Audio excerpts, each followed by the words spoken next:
If I had to fix lower back pain with zero equipment available, this is exactly what I would do. I just want to quickly talk about who this video is for. Well, of course, it's for anyone with lower back pain. It doesn't matter whether you're a busy professional, a parent short on time, or you just don't have the confidence in your back's ability to get through a gym session just yet. As I mentioned, there's no equipment necessary. We're just going to be using basic things that you can find around the house, like a chair. But before we get into it, I just want you to do one thing. Grab a pen and a paper and make a note of all the exercises listed in the description. And as we go through the routine today, I want you to make a note for how long you can hold each exercise for. This is critical for tracking long-term progress. And you will see your back get stronger week after week. So let's get into it. Okay, so let's start by targeting the outer hip muscles and teaching them how to fire up correctly. We're going to do this with 3 different exercise variations. We're going to work on internal rotation, external rotation, and hip abduction. The goal for this exercise, or these exercises, is to hold for 1 minute each side. If you have a side that's clearly weaker, I would recommend starting on that side, make a note for how long you can hold for, and then switch it over and just match that time with the stronger side. The goal is to hold until you get a burn on the outside of the hip or a crampy feeling. You should never hold long enough where you're feeling a shooting pain. So the first variation is internal rotation, where we're holding this 90-90 position. And then from here, this leg, I'm going to lift the foot up and keep the knee on the floor. And we're just going to hold that position for up to 60 seconds. Now, if you're not ready to hold the 60 seconds, as I mentioned, you just want to hold long enough where you're feeling the burn. It doesn't matter if you're starting off 10 seconds, 15 seconds, that's completely fine. Over time, you can build up more tolerance on your outer hips.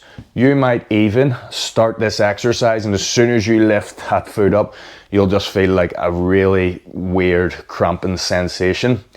If you do, what you can also try is lift up, hold, back down. Lift up and hold, back down. So you're breaking it up into partial reps, like so. One more thing is, the further I lean away, the easier I'm going to make this on myself. So if you need, start off a little bit more tilted, and over time you're going to start to climb up taller and even go body weight. So that's internal rotation. Then we're going to work on external rotation. This time staying in the same position, but we're lifting the whole leg off the floor. Exact same principles.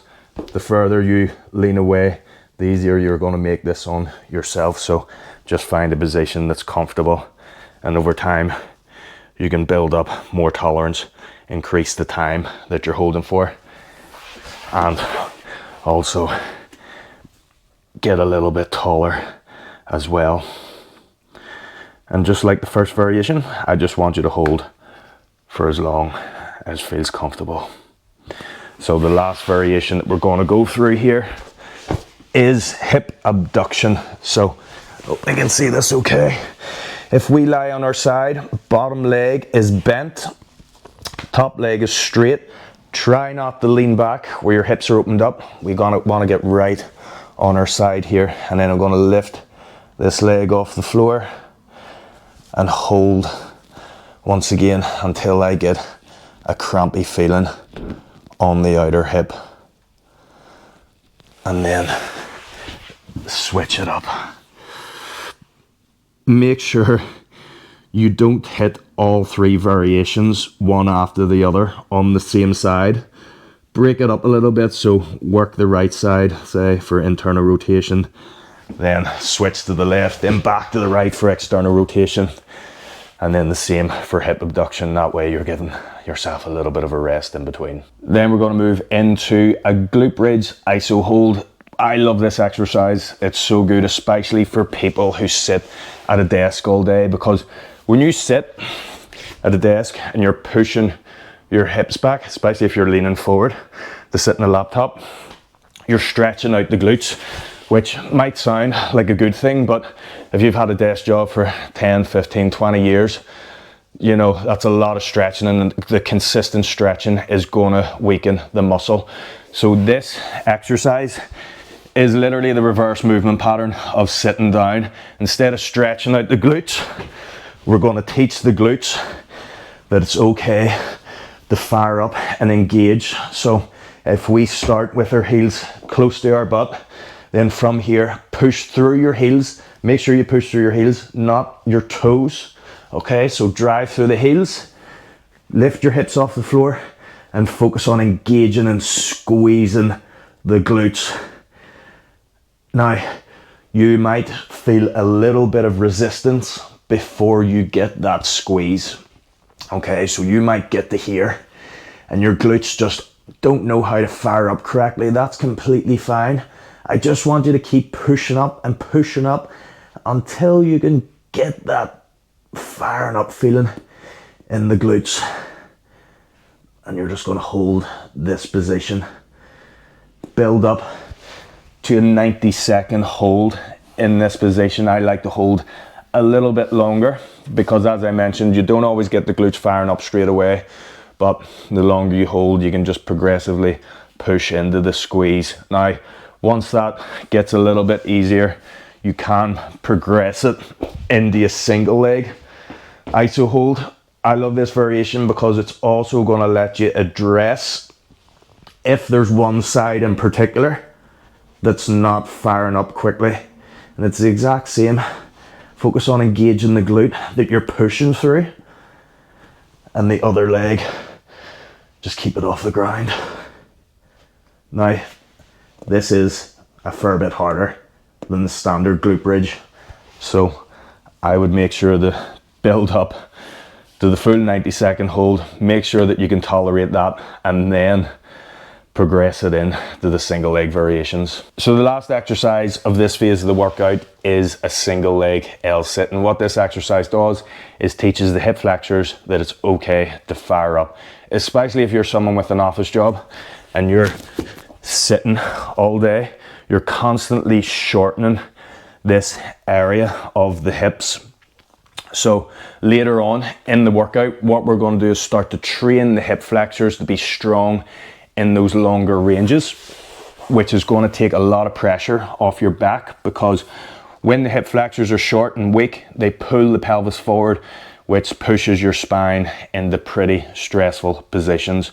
So before we do that, we want to get them fired up. And how we do this is just sit in our butt, straighten both legs, and lift one leg off the floor, keeping it locked out. Try not to let the knee bend.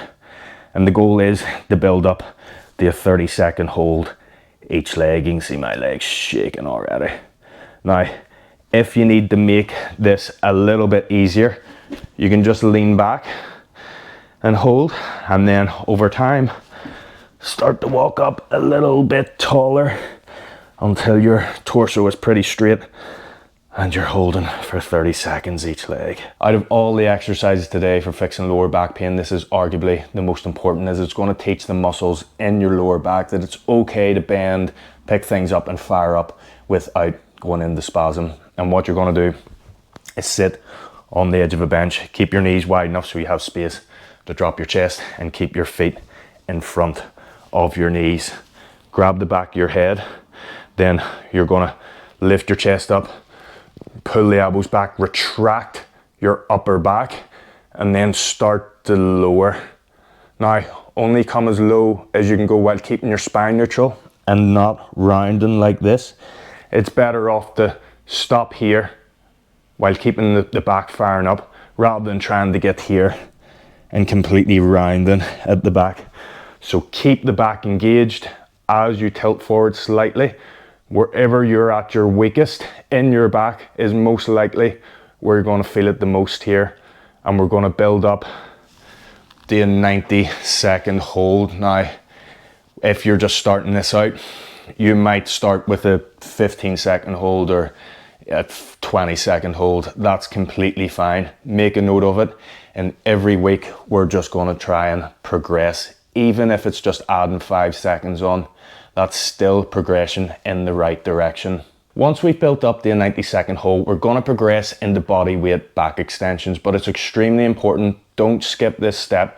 Don't try and go straight to this. Make sure that your back can tolerate the 90-second hold before moving into this exercise. We're in the exact same position with our knees wide enough so we have space to drop our chest and our feet in front of our knees. Then from here, we're going to lift the chest up, keep the back engaged as we hinge. Spine stays neutral. Once I get to the bottom, I'm flexing. Drive through the glutes, come up tall again. So hinge neutrally, flex at the bottom, and then drive through the glutes.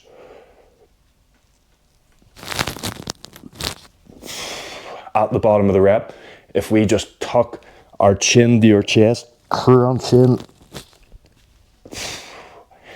and drive through the glutes. This is going to teach our back that it's completely fine to flex under load.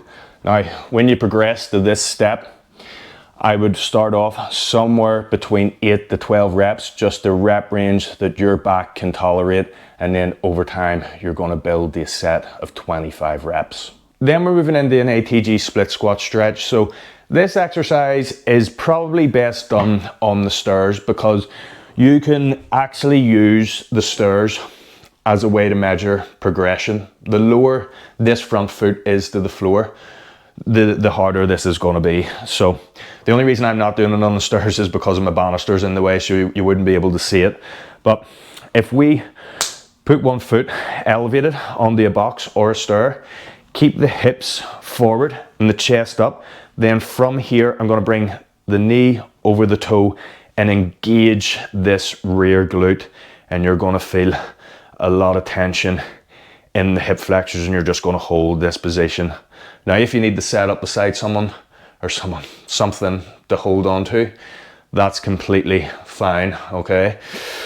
And even if your range of motion is a little bit shorter, let's say you're getting to here, and that's just where you're at peak stretch, that is completely fine. Just hold this position for 30 seconds. Then you can switch. You might find, typically you will find that one side is going to be tighter than the other. I'm always a little bit tighter on this left side.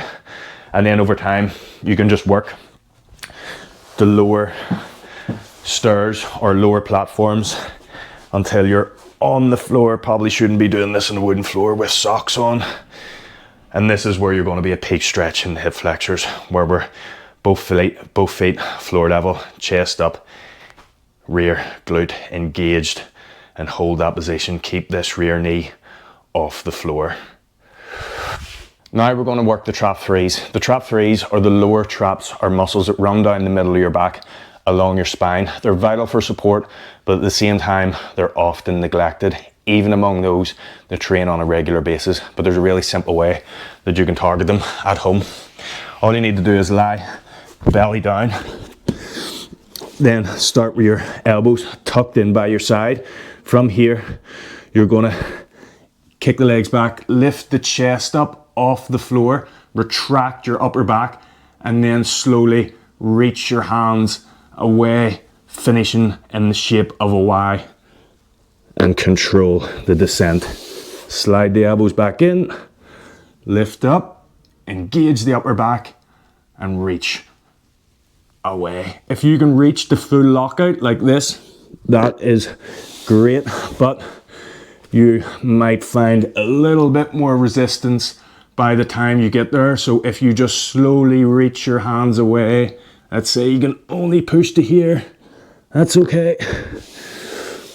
Just work within your current natural range of motion, but over time we want to press them arms to full lockout at the top of the rep. The goal for this exercise is to build the set of 8 repetitions. We're going to finish this routine off with a mobility flow containing 4 exercises, just so we can stretch the muscles that we've just fired up into those new ranges. The exercise I'm going to start off with is elephant walks. Now what you're going to do is hook your fingers under your toes, then from here you're pushing one knee back at a time. Pause in the stretch. Each time you push your knee back. I would just set the timer for around 45 to 60 seconds and just move through this exercise at your own pace. Now, if you're super tight, you might not be able to hook your fingers. You would start with your hands elevated. I know this is a little bit high, but you get the point. With your hands on a box or a chair, and just push your knee back like this. And then how you would just gradually scale it is just by finding something slightly lower to put your hands on and keep working down and down and down until you can hook your fingers under your toes. Then moving into a couch stretch, just find something to elevate your rear leg. And from here, there's two variations to this exercise. You have the knees over the toes variation, which targets the hip flexors a little bit more, but we already done that with the split squat stretch. And then there's a variation where you're a little bit more upright, where you're pushing this butt back towards the heel and then engage the glutes. And this is gonna really, really open up the quads.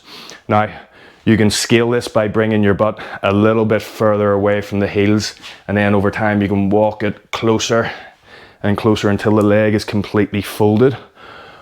Or, whoa, you can also use a lower platform to elevate that leg. So obviously the higher you elevate that rear leg, the deeper the stretch is going to be. Now we're back into the 1990 position. This time we're going to turn our chest over our thigh and drop our chest towards the floor, really starting to open up the piriformis. Now, if you're super tight, you might only get to here, and that's just your current range of motion. That's completely fine. Just hold that position, and then over time you can start to work yourself lower and lower. I always find it is helpful to pull on this foot just to get a little bit deeper into the stretch, and we're just going to hold that